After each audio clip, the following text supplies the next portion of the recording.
I was like disappointed to see the massive spending bill, frankly, uh, which increases the budget deficit, not just decrease it, and undermines the work that the Doge team is doing. What if I told you that a single brand new piece of US legislation could dramatically change how much money you actually get to keep from your investments in the States? Sounds like something out of a movie, right? Well, it's not. There's a huge bill moving through US Congress, nicknamed the One Big Beautiful Bill. And while it's packed with a lot, one specific part, Section 899, is sending shivers down the spines of Canadian investors. It's all about the US potentially hitting back at countries like Canada for their tax policies, and it could mean significantly higher US withholding taxes for your portfolio. Curious how this affects you? Stick around. Let's say you're a Canadian who owns US dividend-paying stocks. Right now, if you receive a $100 dividend from a US company, the IRS withholds 15% or $15.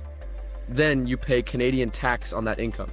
Say your marginal rate is 30%, which means you owe $30. But here's the good news. You get credit for the $15 already paid to the US, so you only owe another $15 in Canada.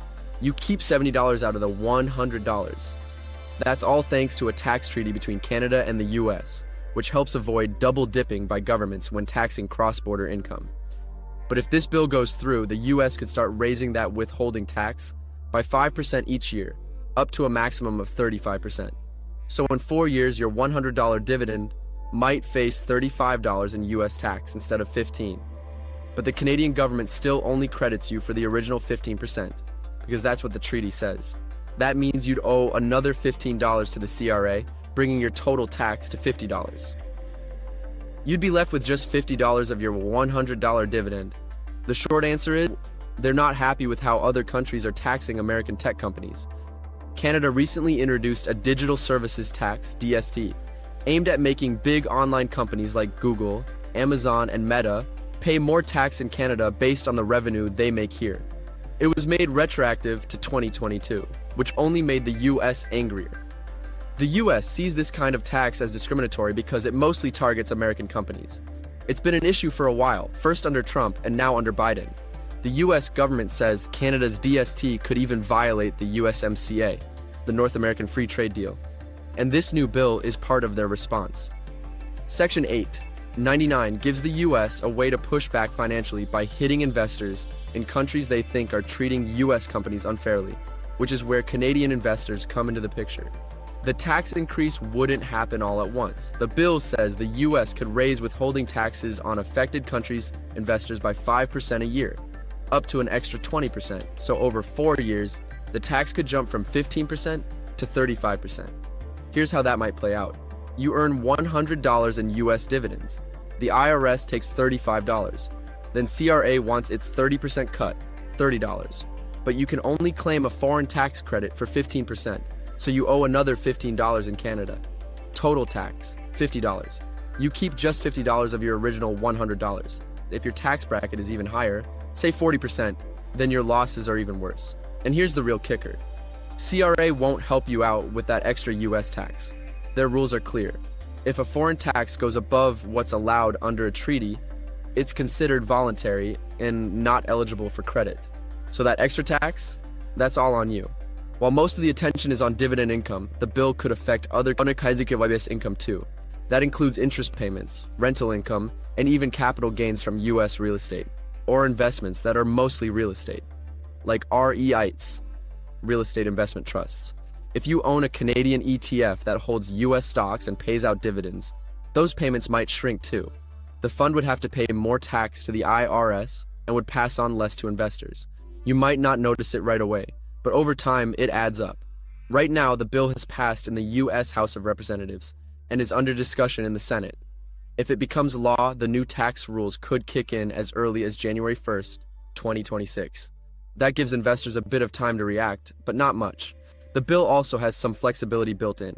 The new rules could take effect 90 days after the law passes, 180 days after a country applies a discriminatory tax, or at the start of the next calendar year, whichever comes first. Technically, Canada could repeal or change the digital services tax. But politically, Prime Minister Mark Carney has been firm in defending the tax, saying it's about making sure big global companies pay their fair share.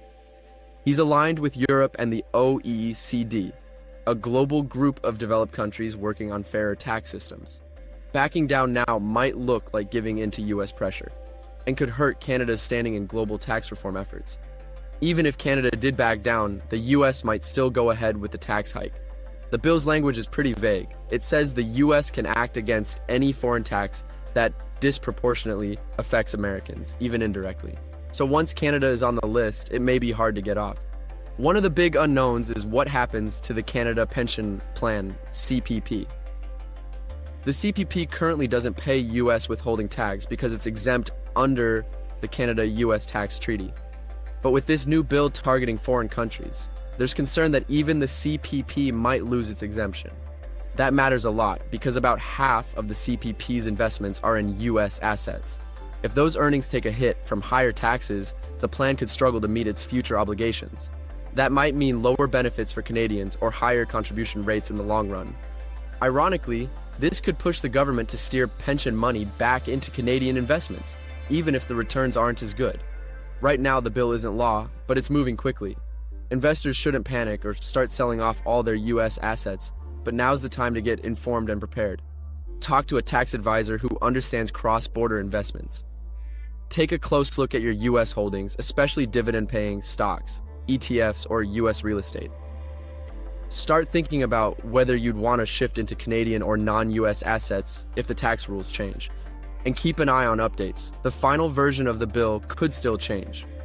But the trend is clear.